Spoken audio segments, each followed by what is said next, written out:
Hello everyone, my name is Maisy Skinner and I'm one of the bird keepers here at Flamingo Land. I have the pleasure of looking after our fantastic flamboyance of flamingos that we have here, and on today's episode of Zoo TV here we're going to be learning all about the conservation status of our flamingos.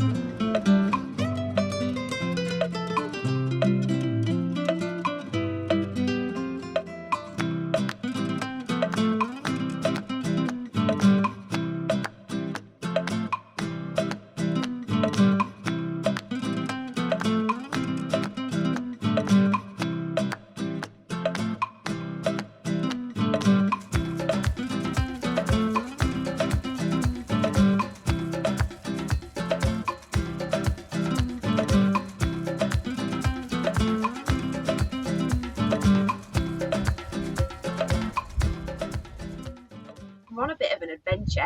We're heading over to Manchester today, where we're going to be collecting 32 greater flamingos to bring all the way back here to join our current flamboyance that we have here at the park. So we've got 3 species here at Flamingo, and there's 6 flamingo species in total that you can find across the world, and we've got 3 of them, which is very exciting.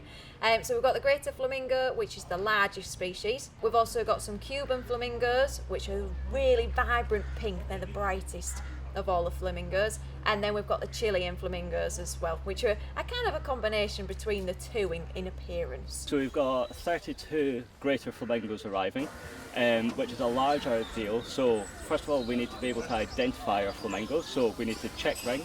Is that GGF or GGR? GGF. F? F. And if we can't identify for that way, we need to replace those rings to make sure that it's identifiable, so if there's any issues, we know which one needs medical care. Anything I need to be worried about? Warm legs.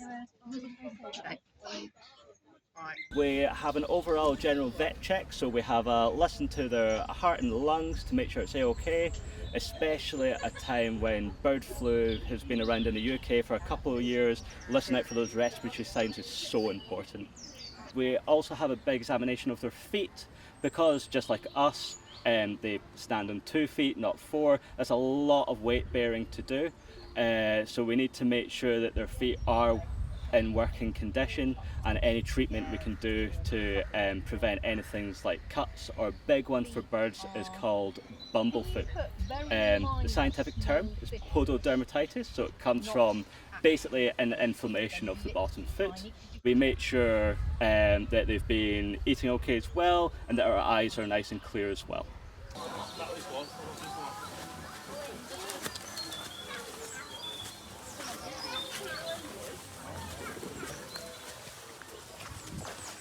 These guys are ambassadors for wetland habitats.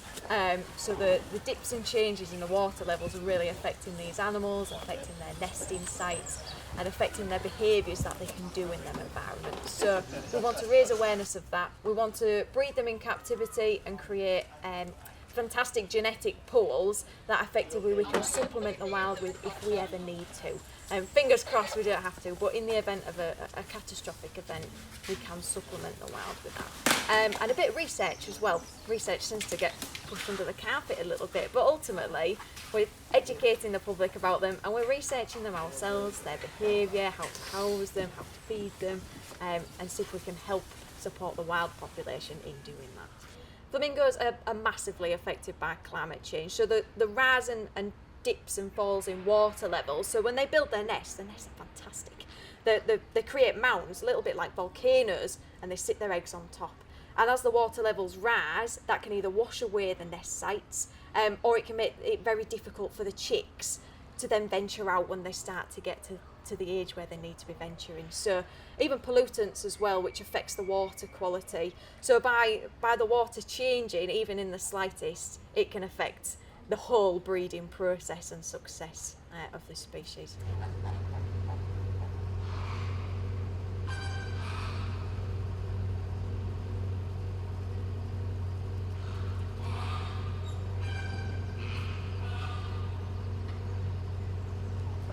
The conservation status of the different species does vary across the board. The species that we have here range from near threatened in the wild to least concern, but it doesn't mean just because they're least concern they don't need assistance and they don't need research and education and conserving in captivity. Some people might say birds like this are the least exciting. Do you think? I think they're the most exciting. The colours are fantastic, the behaviours are amazing. These animals do a fantastic courtship ritual. They do a bit of a dance. A lot of different bird species do a dance. Some do it in the sky, some do it on the ground. You'll see peacocks displaying feathers and hen harriers diving from the sky. These guys do a march. They flag their wings, they flag their heads. It's fantastic. There's so much to learn about them. They're such beautiful creatures. They're definitely underestimated. I think they're fantastic.